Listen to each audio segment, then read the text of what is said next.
trying to drink scotch. Like, I like scotch. Yes. But I'm just like trying to, I don't know. I feel like it looks you in the eye when it shakes your hand, you know? Like, you know where you're at. I would like to get good enough at drinking whiskey to be able to tell clearly there's nutmeg in here. Right. Yeah, objectively, there's something different about this than another one, not just it's better or worse. I got into that with coffee a little bit, you know? Like, so different beans, different style. You can tell an Arabica from a South African, from a Sumatran. In my prime, yeah. I can usually pick out a Kenyan or a Brazil or... What if we weren't talking, what if we were just talking about humans? And we just, I definitely know what a Kenyan is. You can definitely cut that. You can cut that the wrong way. It ruined my life. I find your lack of how disturbing. My name is Darth. Whiskey. That's the stupidest name I've ever heard. Welcome back, dum-dum. The dojo is real? Hello there. Welcome to Dum Dum Dojo. I'm your host, Darth Whiskey, and thank you again for joining me. My guest this episode is my good friend, Mr. Kyle Durham.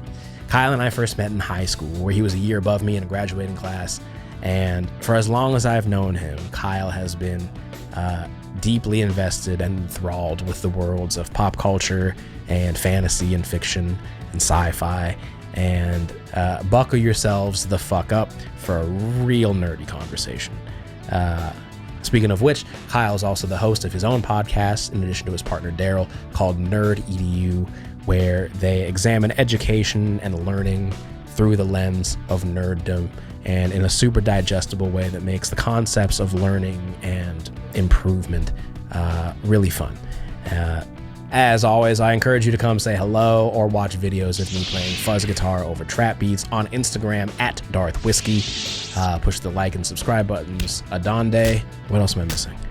Be good to each other. I think I said that in the last episode too, but I maintain it is the easiest time in history to not be an asshole and to consider the effect that you have on other people. And let's be nice, right? What the fuck? If Mr. Rogers were here, and I wasn't talking about Steve, but like the OG with the sweaters, but both men, really, like, they would be so disappointed in America. We can do better. That's what Sam said. I think that was the whole point of Falcon and the Winter Soldier. We're getting ahead of ourselves. There's a lot of comic book nerd shit. There's so much for you if you decide to buckle up and party down with us. I love you. Welcome to the dojo. God, I'm shit-faced. Dude, again, I'll reiterate for the 19th time. Thank you again for doing this, man. And especially as you may be familiar with, like, when you comes to like booking guests and stuff, and like trying to chase people down, and like, to no fault of anybody else, like, everybody's got a fucking life, and it's not that easy to park somebody for 3 hours to do a Zoom call for your ego project, you know.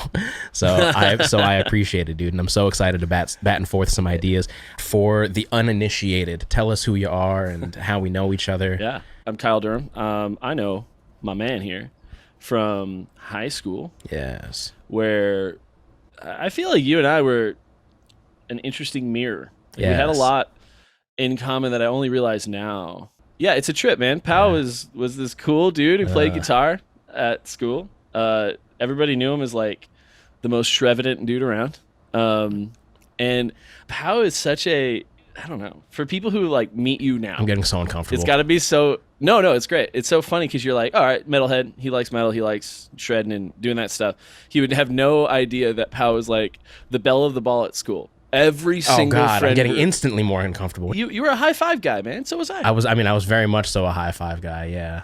You know, my girlfriend was like, were you popular in high school? And I was like, I don't think I was popular, but I liked a lot of people. I didn't dislike many people, but I will maintain the large majority of the people that I did dislike grew up to be despicable fucking humans. Yeah, our hunches were pretty accurate. Pretty accurate, yeah. On that one, yeah. I was like, I just want to be cool, be a good dude, and meet people or whatever. That was like my survival mechanism, you know? And I was always like, I always ran into Pao at the weirdest thing.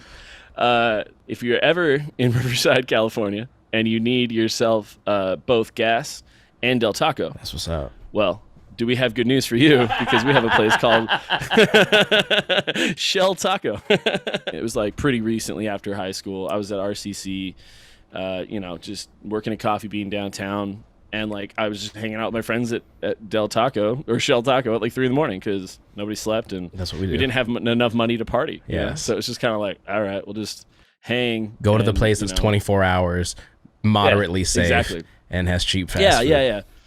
Right. As long as I look like the scariest person there, exactly. then right. I'm fine. And I'm not. I don't think I'm very scary. But so I'm there, and there's this dude. I'm there with my buddy, and we're about to go, head our separate ways and go home or something. And this dude comes up. I was wearing like a Misfit shirt or something. Yes. And should we pause and make known, if it pleases the court, Kyle was a scene kid. Kyle was an emo kid. So during this story, picture Kyle in skinny jeans, straightened hair, like with the Atreyu shit.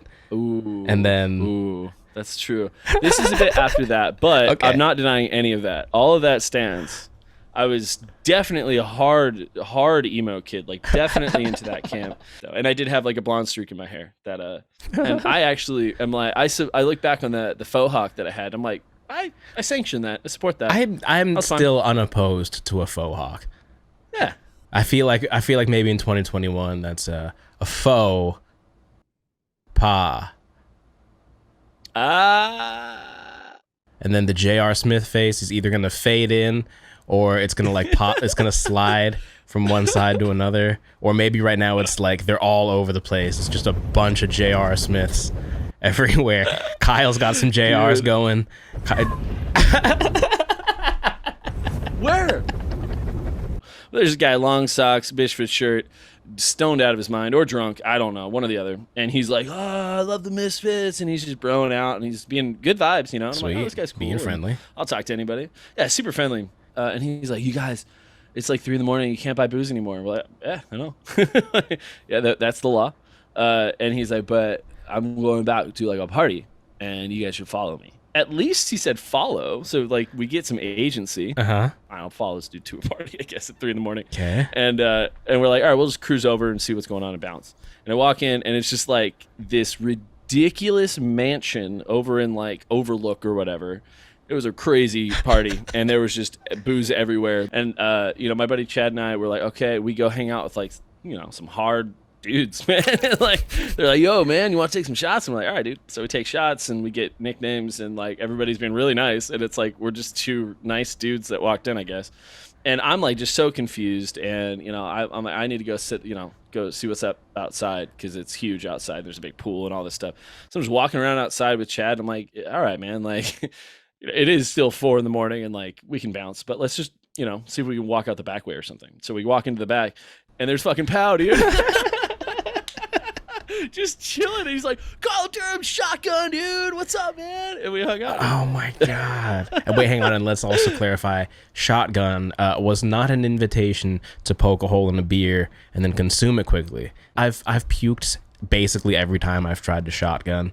Like reaction, or like it makes you so drunk you throw up? No. Yeah, the initial reaction of just that much liquid coming down. But to clarify, Shotgun was the name of a band that Kyle was in. Do you have any of those songs? Because I would love to fucking let's cut to a clip. I don't, man.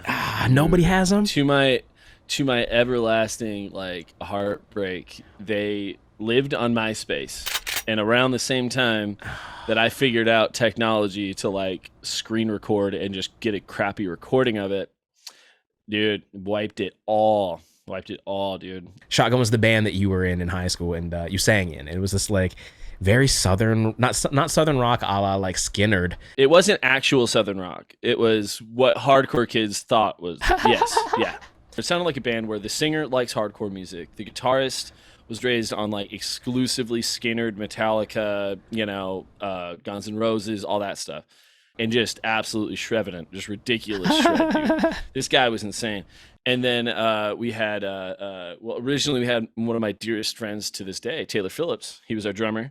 Taylor was like in the circle of like teenage musicians of like my very first experiences playing in bands and like jamming, right, and like in friends' garages and stuff like that. And I just always remember he had this like long curly hair. He loved The Who. He loved Keith Moon. And I just remember him having so much energy when he played.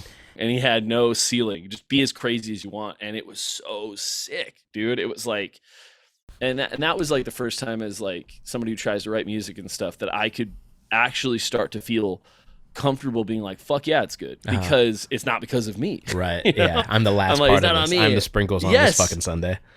Exactly. I'm like, dude, that solo is sick, that drum feels sick, you know, it's awesome. But yeah, I mean, I do miss doing full band stuff, man. Dude. All the time.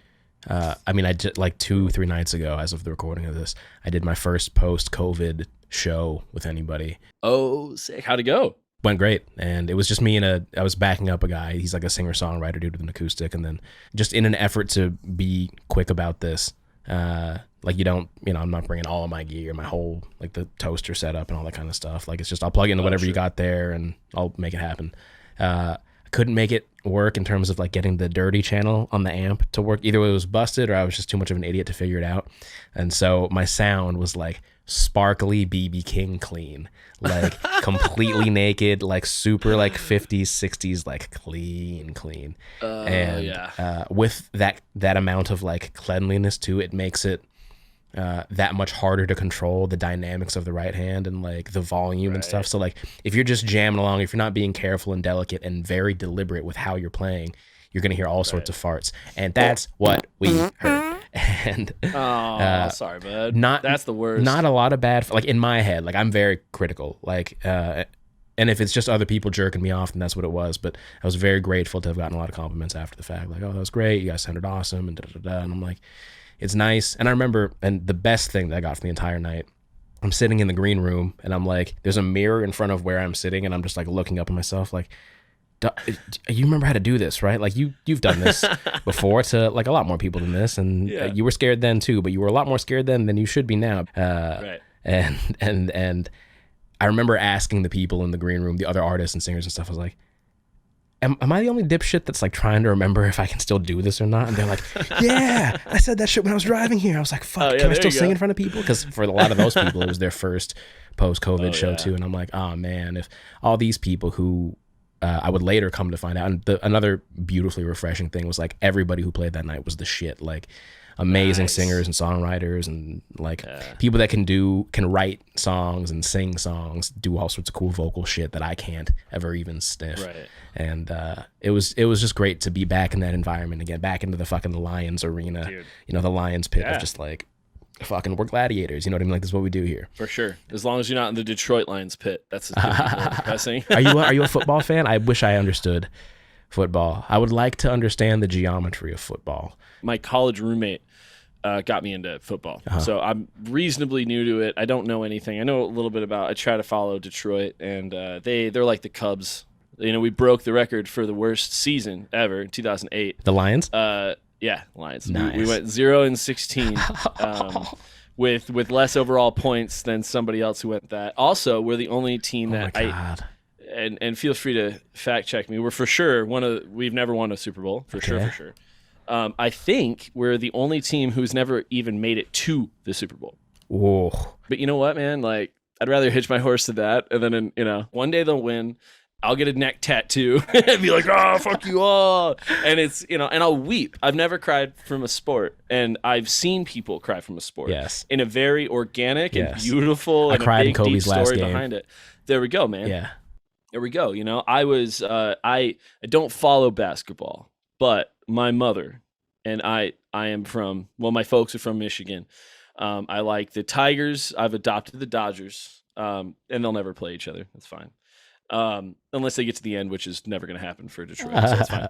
I like a one winning team. Give me one, So I like the Dodgers. And then with basketball, dude, my mom came to California, and the first two things she found were the two most profound things in her life. One was, a neighbor introduced her to the Lord, and the second is that she introduced her to the Lakers. Oh, that's awesome. Especially like Shaq. I mean, I would still get a Shaq tattoo because of Kazam and like.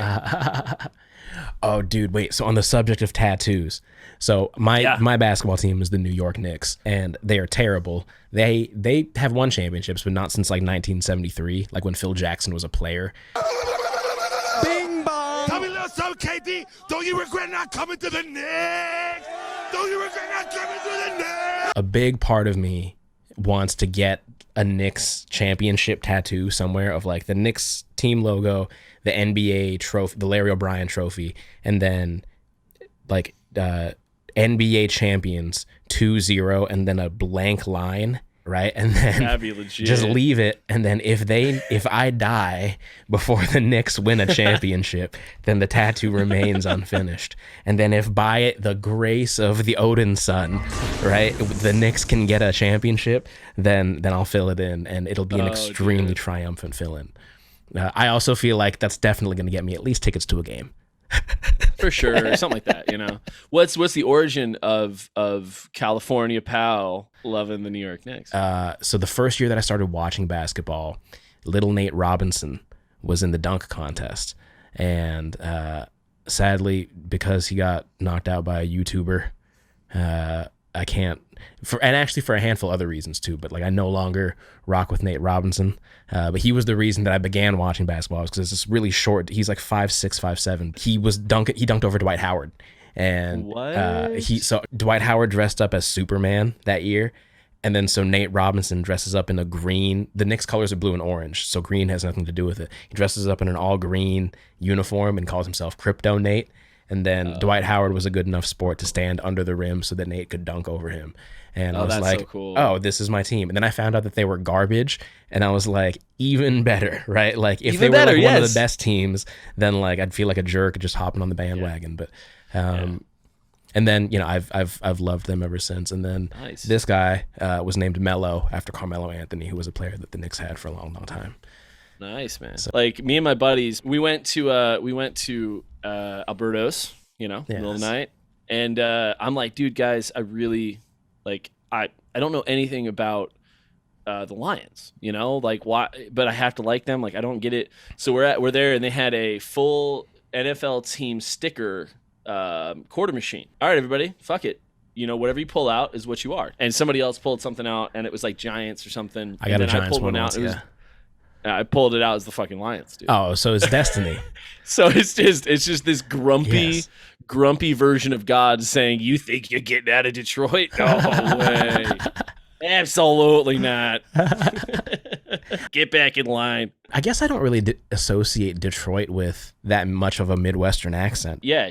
Michigan's it's a really interesting accent, and I'm actually like very interested in accents, you know, and like learning about American regional accents and or other like English speaking accents. I'm not saying like I'm like making fun of second language speakers or anything. Dude, if I had if like I was a golden retriever right now, my tail would be just freaking out.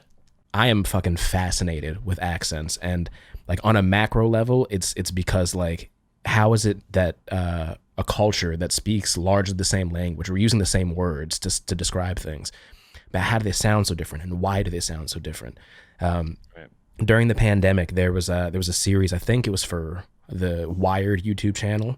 It was a series about the regional accents in America, and it's this dialect coach named Eric Singer, and he has a bunch of other YouTube videos where he like critiques actors on their movie accents and like their recreations of stuff. It is fucking fascinating. Not just highlighting the differences in like the placements of vowels and like I think he talks about this concept called goose fronting.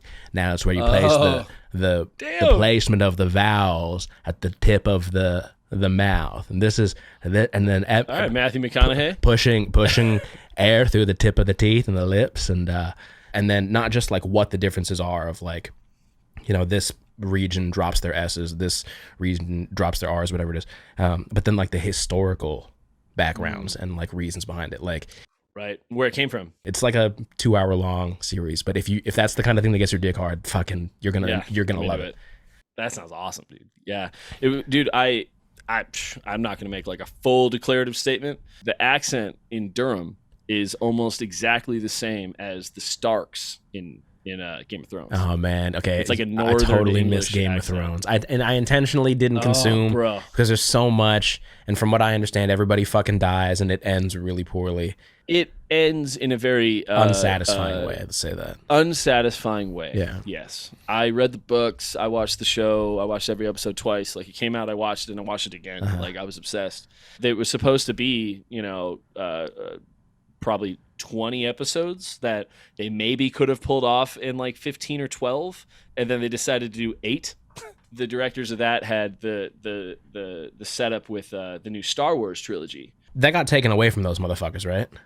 It did. Okay, yeah, good. I don't want them touching Star Wars. So the theory is they rushed through to get to that, and then they were like, no Star Wars for you. Yeah.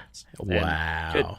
I mean, I think Game of Thrones is probably the series that changed the way that we consume media in terms of like now like I am very comfortable watching a narrative take place over 12 episodes, and like I prefer it now. As much as I love Captain America Civil War, all this kind of stuff, would I prefer 10 episodes of them building up the conflicts and setting up the side plots and et cetera?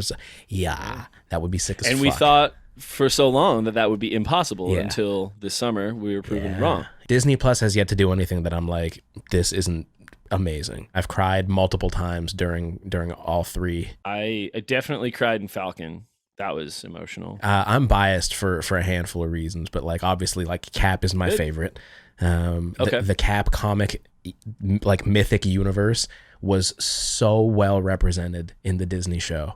Like little things like they at one point visit a character and that character has a grandson. And if you happen to catch that the grandson's name is Elijah, you know that later he becomes an important comic book character. And little seeds, little Easter eggs like that. It's like, oh, dude, thank you guys for like including things like that. What's your favorite of the 3? If I really had to pick one, WandaVision was so cool.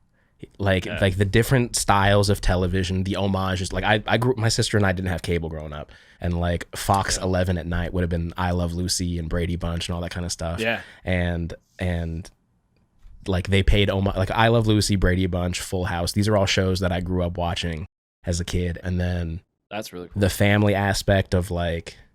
It's if you subtract all the sci-fi and superhero shit out of it, it's a mom and a dad trying to figure out how to keep their family together, right? And what happens when they can't, or at what lengths will you go to keep your family together? Will you cross moral and ethical lines to do that? Most of us would, and I mean that's the whole thing, right? That's what I talk about with horror movies. I like horror movies, and I'm like, would this movie be a good movie? Or interesting or profound or whatever it might be if it wasn't a horror movie, if it wasn't scary, and it doesn't have to pass that to be cool. I love silly horror movies, but like The Conjuring, that would be a good movie if it wasn't scary. I'm the biggest pussy in the world for horror movies, dude. Like, and that's fine. That's chill, dude. That's chill. But like, if somebody made a cut of The Conjuring, took out the scary stuff, you would like it because the acting is good. You care about the characters. It's not just cheap. Applying that same metric to comic book movies works. Oh yeah. Right? I have Marvel predictions written down. Let's hit the predictions. Let's do it. Man, what I'm crossing my fingers for the most is Charlie Cox Daredevil. If we see, because in the comic books, Daredevil and Spider-Man interact all the time. They're very street level New York superheroes. And I would love for him to show up as like Peter Parker's lawyer, Matt Murdock. Like, I would be so excited. I think we absolutely, I'm pretty confident, like almost comfortable that we'll see Matt Murdock. I'll be heartbroken if they recast. The only 3 people that I care about bringing from Netflix are, and I mentioned this in another episode, but Charlie Cox, Daredevil, John Bernthal, I'm going to say his last name right this time, John Bernthal, Punisher, and Vincent D'Onofrio, Kingpin. So good, all 3 of those guys. I would also add Jessica Jones, Luke Cage. I didn't watch either of those series yet. I heard that the villain in Jessica Jones, unreal. He plays one of the most gnarly villains I've ever seen. Really? And every woman that I know that has seen any Marvel stuff, they all love Jessica Jones to the utmost. Okay, girlfriend for will like enjoy this. Not. Yeah, so it's very like empowering for women, Good. and also it's giving them the bad archetypes that men are used to, like bad, but also like romanticized. Okay. Like she's an alcoholic. Uh-huh. She punches walls. Uh-huh. Like she is a surly detective. Not a typically like, feminine like character. Yeah. Feminine archetype behavior. Yeah. Yeah, she wears a leather jacket. She's a PI, and she can throw cars, but never does. Like, if you're watching Jessica Jones expecting to see superhero shit, you'll see it 3 times maybe. Ah, interesting. That's the cool part, is that they really play with the human side. And Luke Cage is all, literally, he just complains about needing to buy new clothes because he just gets shot so much. Like, he's the best.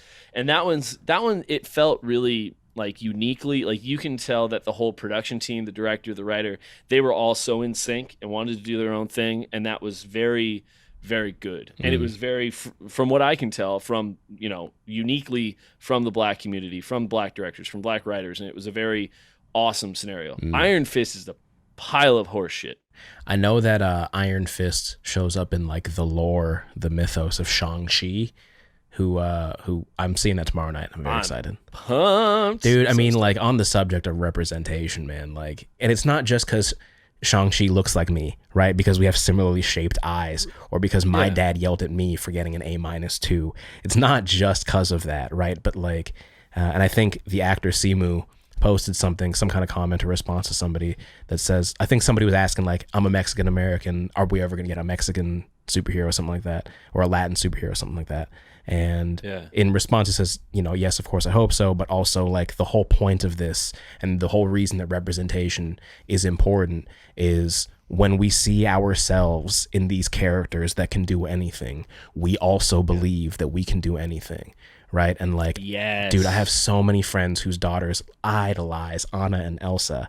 Right. And surely, like, I think there is like a romance subplot in one of those movies or something like that. But like, I don't think that their relationship to a male character or a man is what defines either of those characters. First and foremost, they're powerful women. Then secondly, they're sisters, right? They have this unbreakable sisterly bond thing. And like, that's what makes them cool, strong female characters. Natasha Romanoff as the Black Widow in this last movie. You know what I loved too, by the way, is we've detoured so many places, and this is going to be a motherfucker to edit. Or you don't edit any of it and you motherfuckers just come along for the ride and for the rambling. And I apologize for how drunk and high I got.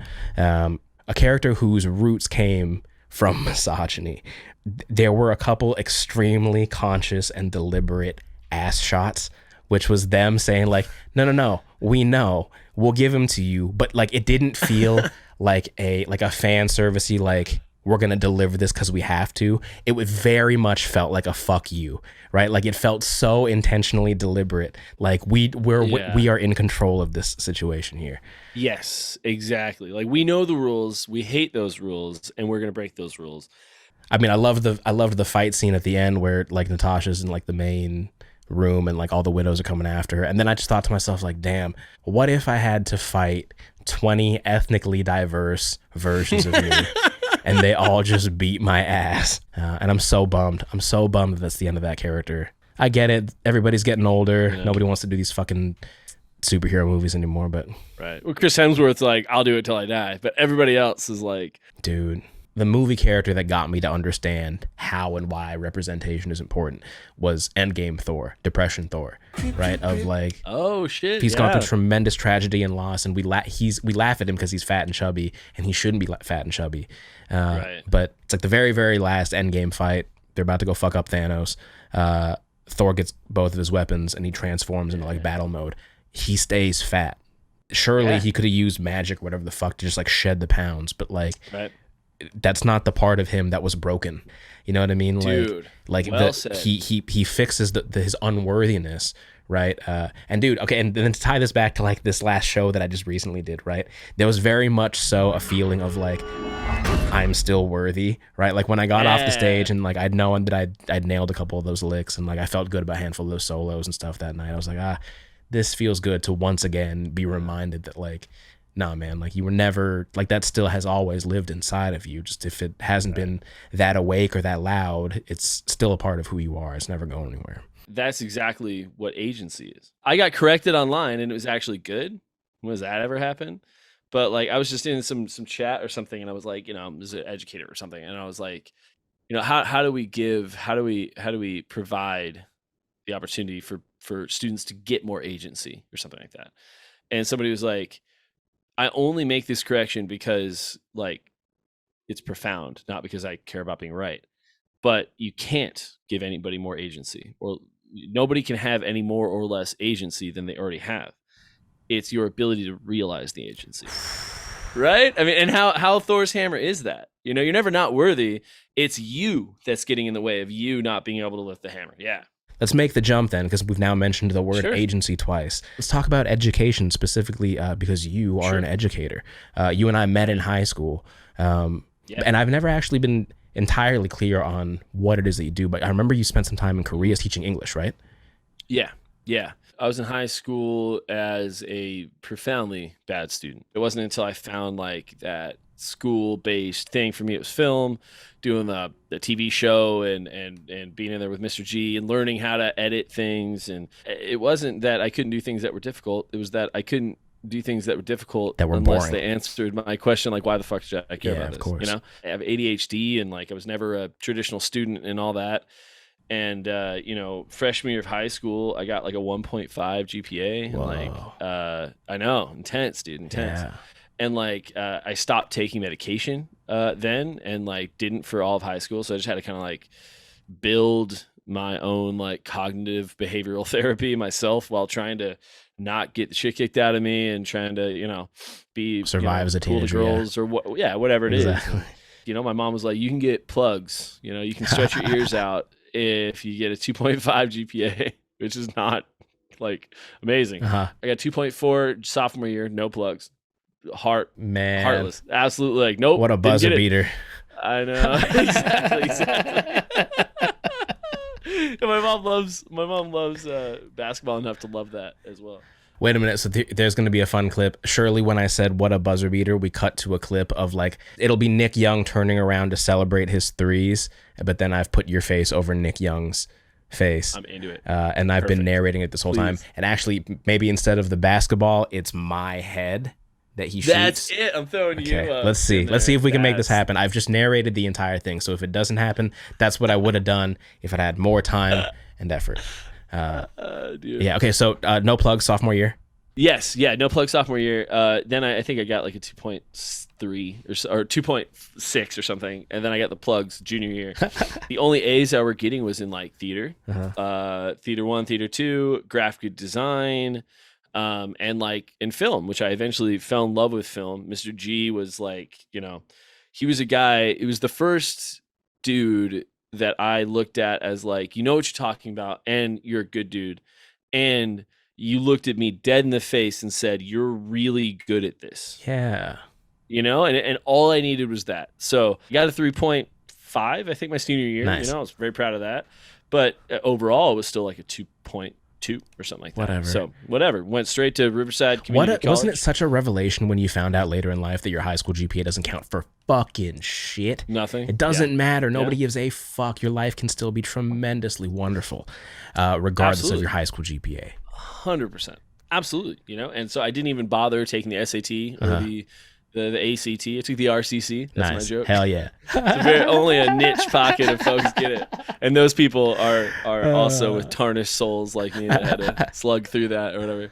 You know, but whatever. I knew that I wanted to be a teacher since I was in like 7th grade because I knew and thought of all the teachers that sucked, you know.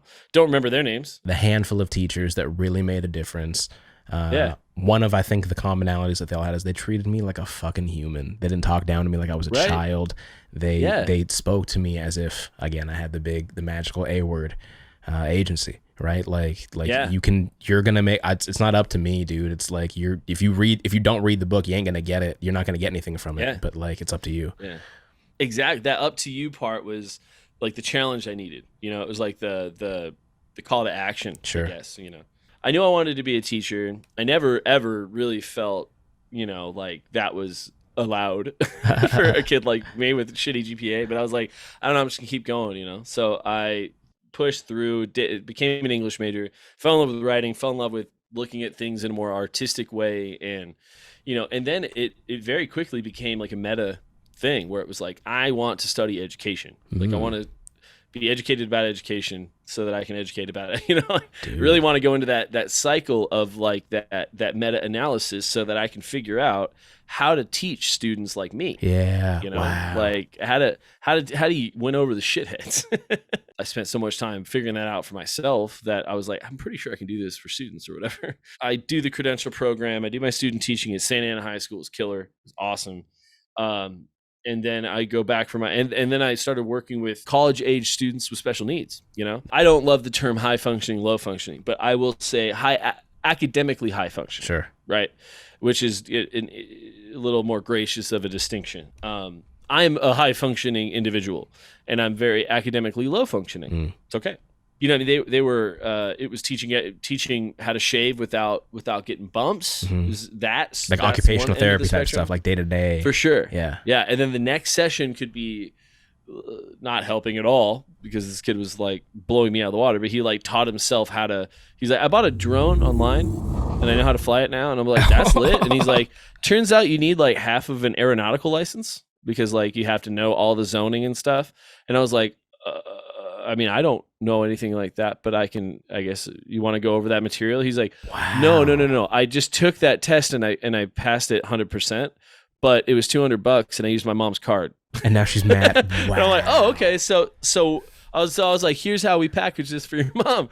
I thought it was like, I was like, oh no, I'm going to tutor how to be a pilot. I don't know what I'm doing. And then I was like, oh, we're just talking to your mom. Oh, I called her. I was like, no, you don't understand. I'll give him $200 for this. This is incredible. And she was like, that's amazing. That's so great. And I was like, okay. So I was talking to mom and I was like, so you want to make sure that you definitely praise him, but do let him know that stealing $200 from you isn't ideal.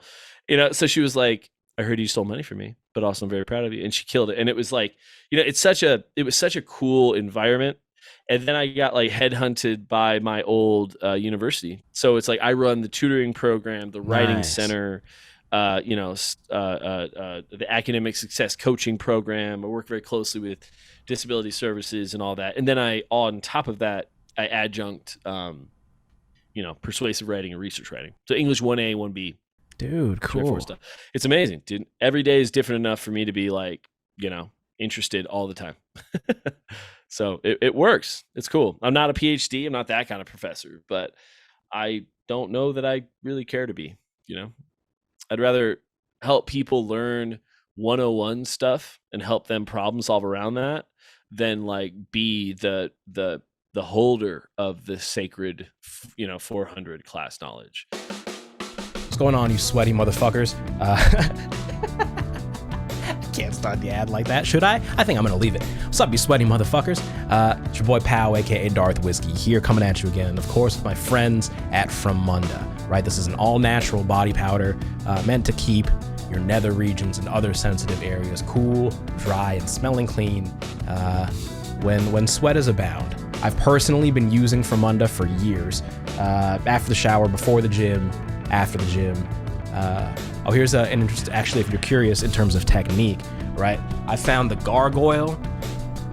Oh man, if this chair had locking wheels, that'd be great, right? So what you do, oh man, I'm gonna eat shit for the sake of it. Okay, you go gargoyle style, like this, right? Oh man, I don't have the leg strength at all for this, right? You go, and then one hand has the powder, right? And you gargoyle.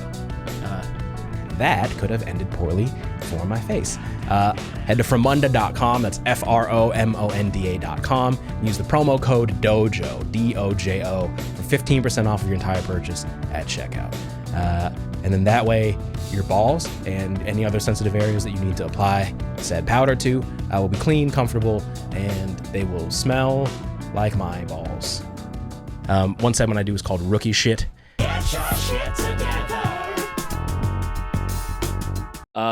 Give me a genre. I mean, it can be teaching, it can be music, it can be anything, life lessons in general, but like maybe stuff that was important for you to learn or to go through, or mistakes that were important for you to have made. Yeah, I mean, well, teaching is, you get plenty of opportunities to fail horribly. But a good example, a little heavy, but I think it's good and profound. I was teaching at Santa Ana High School, which is downtown Santa Ana, and in Orange County, and you know, there was a bunch of students falling asleep in my first and second period classes. And I asked my master teacher, I was like, you know, hey, what do we do about people falling asleep, you know? And he's like, well, you know, in the afternoons or whatever, I have this Yoda doll that I press and it says do or do not, you know, there's no try. And it's like really loud and funny and it wakes him up, you know?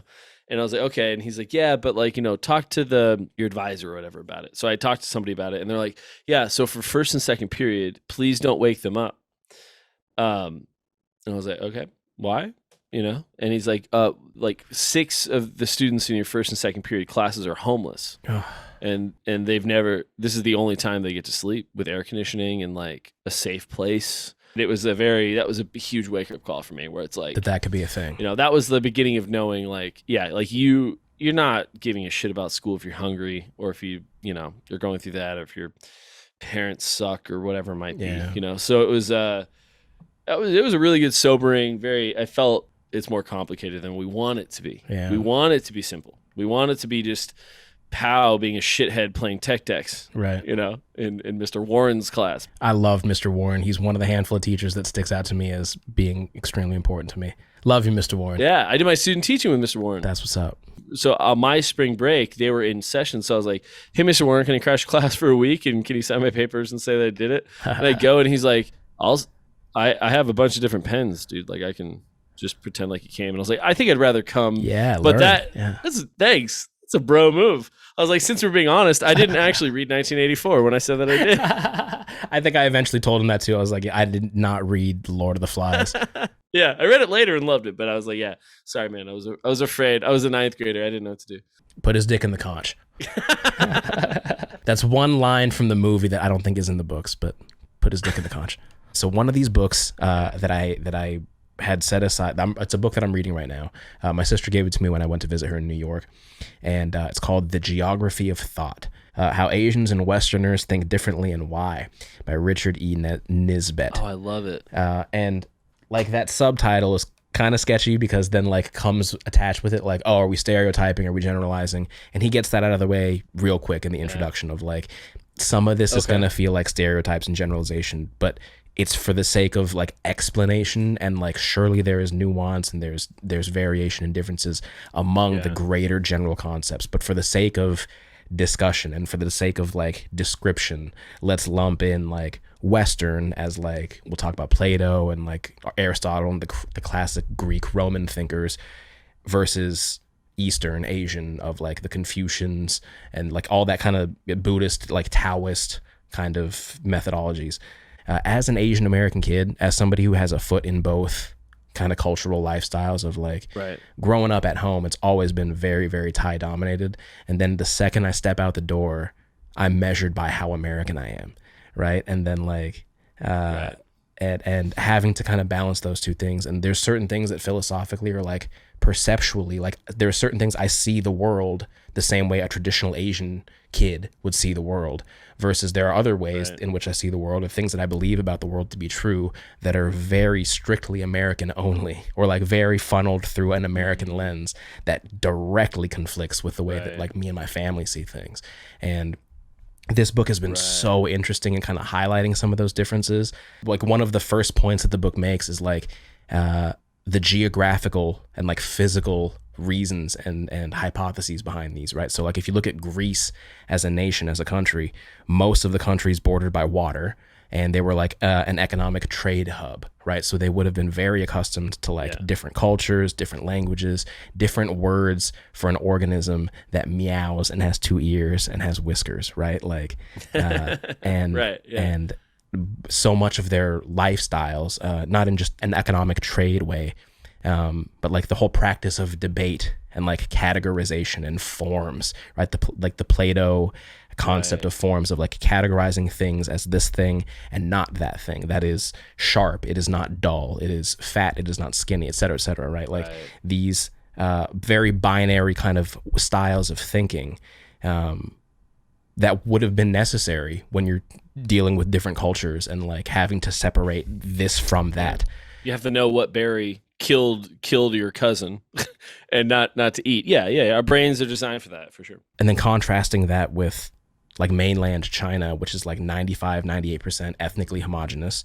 It's mostly landlocked, and then culturally, it's a culture that is focused on like harmony and like everybody fulfilling their role so that we can all do something, and it's much more of like a team effort kind of thing, right? So with regards specifically to agency, and he spends a good chunk of the book on the concept of agency. So being like agency being defined as like how we feel we can affect our environment, our world, how we feel we can make decisions, and that the concept of agency, it's not necessarily a like an exclusively Western thing, but there was much less of a sense of agency in those traditionally old school Eastern cultures, like the Confucian cultures, because they didn't need to have agency to feel fulfilled. Their cultural activities and stuff was such that it was communal, and the concept of like independence and like individuality and stuff. Like there's like an old Asian saying, I think it's Chinese, it's like the peg that sticks out gets beaten down or something like that, right? So there was no encouragement to be individual and special, and because that wouldn't have gotten you anything. That's not how we live our lives. In contrast to rhetorical debates and logical debates and coming to conclusions about things, which is very much so a Western thing. So with regards to education, right? Like one thing that I have written down here, right? So East versus West agency. These researchers did this study that the book talks about, right? And so they had 3 different groups of kids, and they had to perform various like linguistic tasks. So like crossword puzzle versus word search versus insert third linguistic game, to make the example, the rule of threes. Sure. And in the 3 different groups, I think they had like American kids, Chinese kids, and Korean kids, or something like that. And then additionally, a different, like within those 3 populations, they further separated them into 3 more groups. In the first group, the kids were told they were allowed to choose what activity to solve, if they wanted to do a word search versus this thing or that thing, whatever it is. In a second group, the kids were told what to do. You're going to be doing a word search. You're going to be doing a crossword puzzle. This is the category you're doing today. And then in the third group, the kids were told that the researchers had spoken to their moms, and their mom wanted them to do this category, right? Oh, that's great. Dude, so they found that among those groups, they found that the American or the Westernized kids performed the best at the tasks and spent the longest time on the tasks when they were able to choose their own activity. Whoa. And the inverse was true. When they were told that their mom picked for them, they performed the worst. They spent the least amount of time. And the flip side of that is true for the Eastern kids, for the Koreans and the Japanese or whatever the fuck. I say whatever the fuck extremely dismissively there, but just to get through the fucking story, guys. And then the flip side was true, right? Whereas the Asian kids, when they were told that their mom picked for them, they performed better and they spent longer at the task. And then when they were instructed to choose their own, they performed worse and they spent less time on it. Oh, wow. And the hypothesis, the greater zoomed out hypothesis here being from very, very early on, I think it's a traditionally Western parenting style thing to encourage kids to be independent, to make their own decisions, to ask their own questions. Like a lot of my friends that are our age now are having multiple kids, and I get to see them interacting with their kids. And very routinely, it's things like, okay, do you want to have a snack before you go to bed, or do you want to brush your teeth before you, like they'll have them making decisions and things like that. Whereas the author mentions this in his book is like there's this overarching kind of assumption in Eastern cultures that the parents know what's best for the kids, like operating that those assumptions are true, right? Like on one side you have parent knows what's best for the kid, on the opposite side you have kid can eventually make their own decisions. When you are a kid that's stuck in the middle, right, and you've got to like kind of tiptoe and balance between those two, it gets real rocky. And so my question to you is, did you notice a distinctly kind of different learning style or different methodologies, different techniques, different ways of approaching teaching that you had to employ when you were in Korea versus like what you kind of do now with American students? It's hard. The data's muddy because that was the first and for sure last time ever I will ever teach elementary school. But I mean, I do have observations. At that time, this is a sports problem, not a insensitivity problem. But I don't remember the name of the pitcher, but it was a Korean pitcher for the Dodgers. So any human being that I talked to were like, Dodgers? And I was like, fuck yeah, Dodgers, homie. Absolutely. Back to your point, and I cannot speak to the difference of Asia culture and like Western culture, but I do think the reason they're oftentimes talked about together is because they're so, I wouldn't say oppositional. They're not. Nor even conflicting. They're just, I don't know. They're trying to both reach the same enlightenment through a different like path. The best articulated way I can think about like a god, and I think that has a lot to do with culture, especially back then, is Pete Holmes said something. I'm sure he borrowed it from Ram Dass or whoever, but he's like, there's this being that we cannot see on the top of this mountain, and we are all, you have Muslims, Jews, Christians, Buddhists, the whole thing all around the mountain. We're all looking up, and he said, I think that being of light just wants us to look at each other instead. And I was like, that is the first one that I really, really like. The second one was, let's say God is in this chair next to you. You can't see it. Maybe a Tibetan monk will throw a green cloth over it so you can see the shape of what's underneath, right? Like Hollow Man with hopefully less Kevin Bacon. I don't think God is Kevin Bacon. I think there's more degrees of separation, hopefully. So the Buddhists will say, look at that green God, right? And then a Christian comes over and drapes a blue one, and a Muslim comes over and drapes a red one, whatever. But it's like, why are we so concerned with the color of the tapestry when we should be thinking about the thing that we can't see? And then let's go another step beyond and say, imagine all the things we can accomplish if we stop worrying about not being able to see it. Like that kind of shit. And I think that is a really interesting through line between Western and Eastern culture. I'm interested maybe in your culture. Do you have any examples of like an initiation or like a rite of passage? The only thing that I can kind of draw in Thai culture, I think when a boy becomes of age, of adolescence, like 18 to 20 something, they are encouraged to spend some time in the Buddhist monastery, and like some go as far as to like shave their head and like just basically be a monk for an X amount of time, and it's meant to bring you a bunch of good karma for you and your family. This is where I begin to have kind of, I don't know, you can call them sticking points or philosophical sticking points with like traditional, or at least as I've been informed of it, Theravada Thai Buddhism. The idea that you have to live a morally just life. The more morally just of a life you live, you can climb the ladder in terms of being reincarnated into a better life, better body until you are born as a human. So to be born as a human is to have lived such a morally righteous life in the past that you are born with the blessing and the gift of being human. And then to go off and be a thief or a murderer or some kind of a degenerate is to squander it, and thus you are then reborn negatively, right? So then you come back. That's why, like, you come back and you're, an anal bead or whatever the fuck, or a Republican or something like that.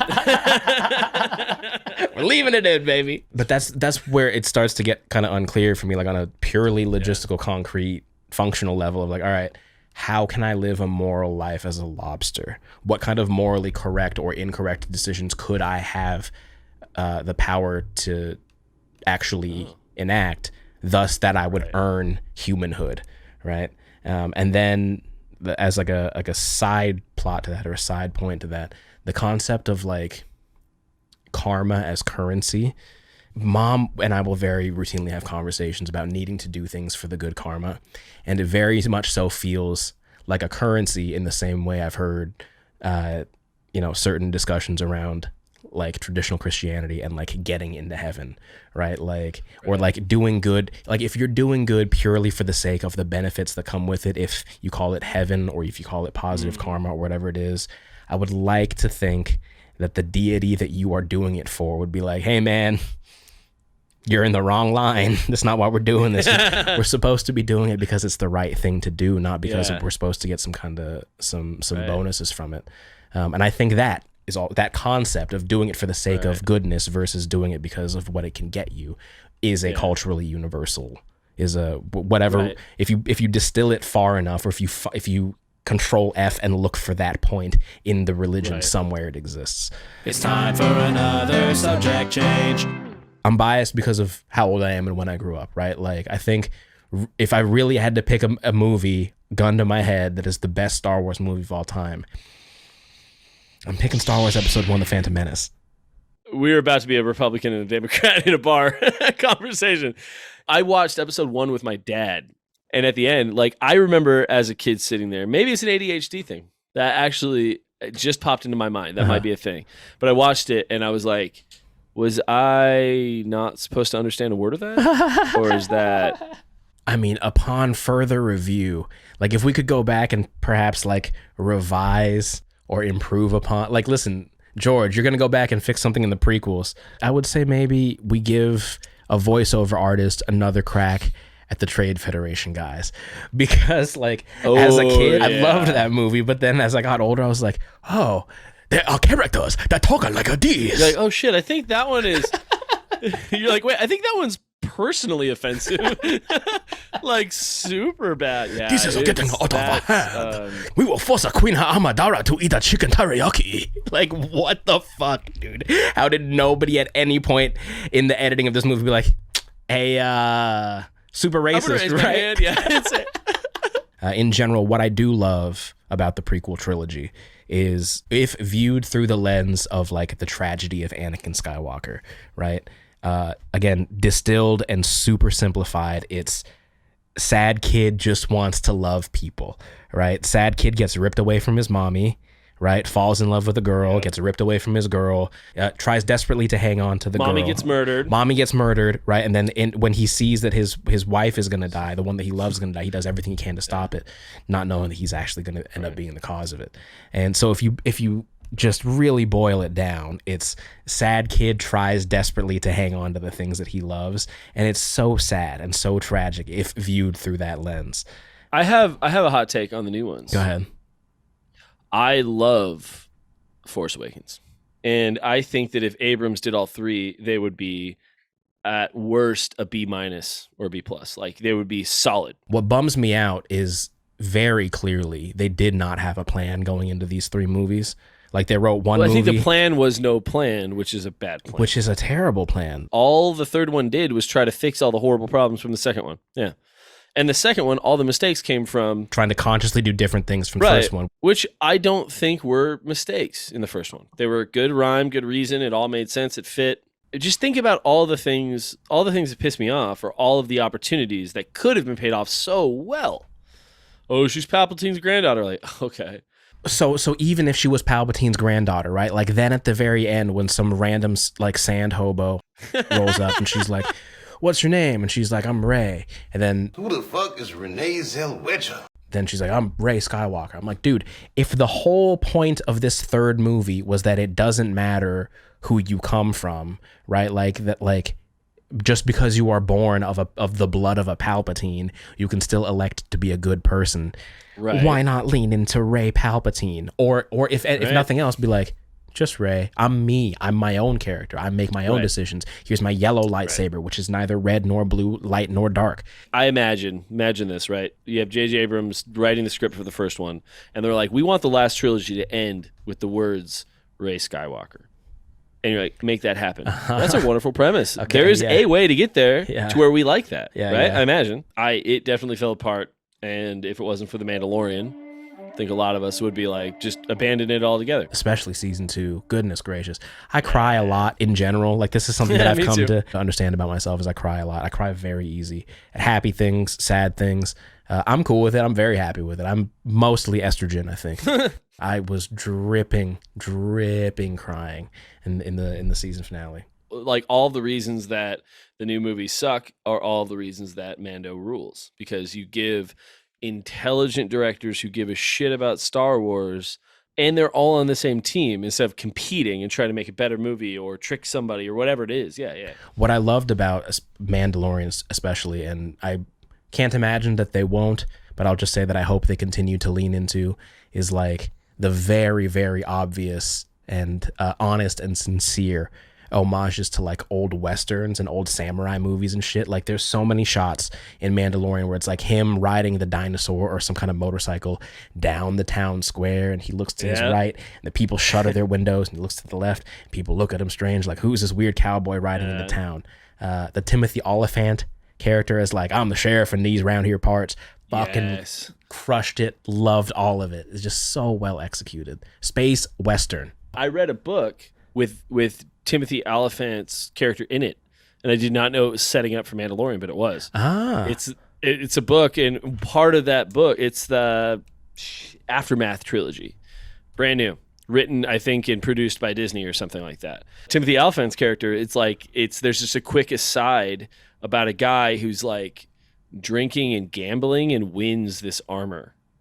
And it's the story of how he gets it, and he's just like as surly, but like also a very paladin archetype. Like he's very right and wrong, like an old sheriff. Like you just gotta trust me to take care of you, kind of thing. And he does, and like, you know, to everybody else he's a real bastard, but to you he's your bastard. He's the one. And ultimately, at the end of the day, he will do the right thing.